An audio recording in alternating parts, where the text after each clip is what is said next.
school student and a teenager in Kenya. Kenya has given me the opportunity to see it in many different ways. Kenya, in my opinion, is a country with a diverse culture. It is a country with a great deal to offer. Kenya has come a long way since its independence in 1964. We've implemented a number of initiatives that have shown to be beneficial to our country. I see Kenya as a country with enormous potential, one that will be able to lift the majority of its population out of poverty. Since independence, our country has been in the hands of a number of different leaders. Kenya's growth and progress, as well as its downfall, were supported by the leaders. Leaders have been perceived to lead for their own gain rather than for the good of the public.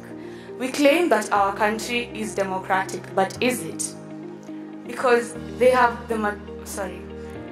youths have been seen to have the majority of the votes, but the youths have been seen to also be manipulated to elect incompetent leaders. We claim to be an all-inclusive country, but policies are being implemented without the participation of the youth.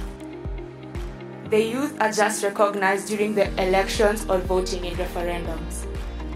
Well, we could call it ignorance on the Gen Zs, but why is it the same ignorant statement made by the politicians during their campaigns? Furthermore, our teenagers are out hunting for work in every direction, knocking on every door.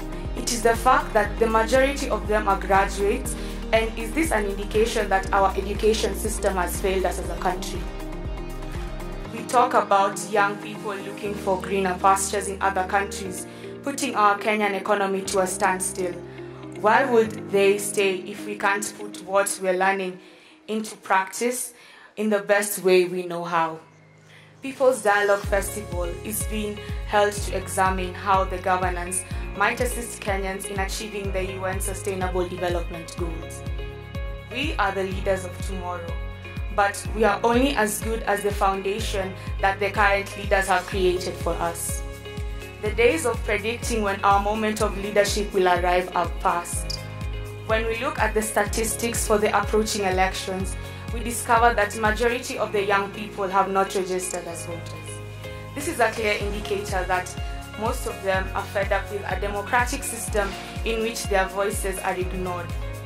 Citizens do not care about dynasty or hustler leaders.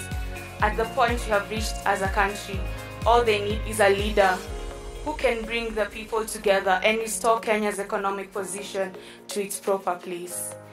The challenge Stand Up, a song by Cynthia Erivo on TikTok, is an example of how the youth use social media platforms to promote their shows and show how Kenya has reached as a country. They have brought the attention to the myriad difficulties that Kenya has faced, as well as their determination to fight for their country. This may appear to be the usual problems and the challenges on TikTok by TikTok influencers, but they are creating awareness of what is going on in our country amongst the youth.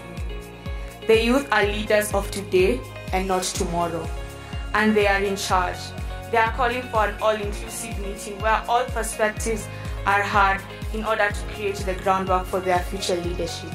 As we have heard from Teardrops, one of the spoken word performers who has come to perform here for us today, we learned that our country requires to be all-inclusive. All the youth that are here, as we interact with the various political parties, how will they benefit you as they're approaching elections? Most of us are about to finish our high school education. I'm finishing mine in December.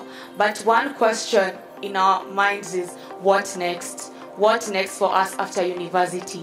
Are we still going to be the ones hunting for jobs everywhere? Are we still going to be the ones taking jobs that are not of our qualifications in university just to put our food on our plates? It is time for you to take a stand. Do not fall for the empty promises. It is time for us to better our education.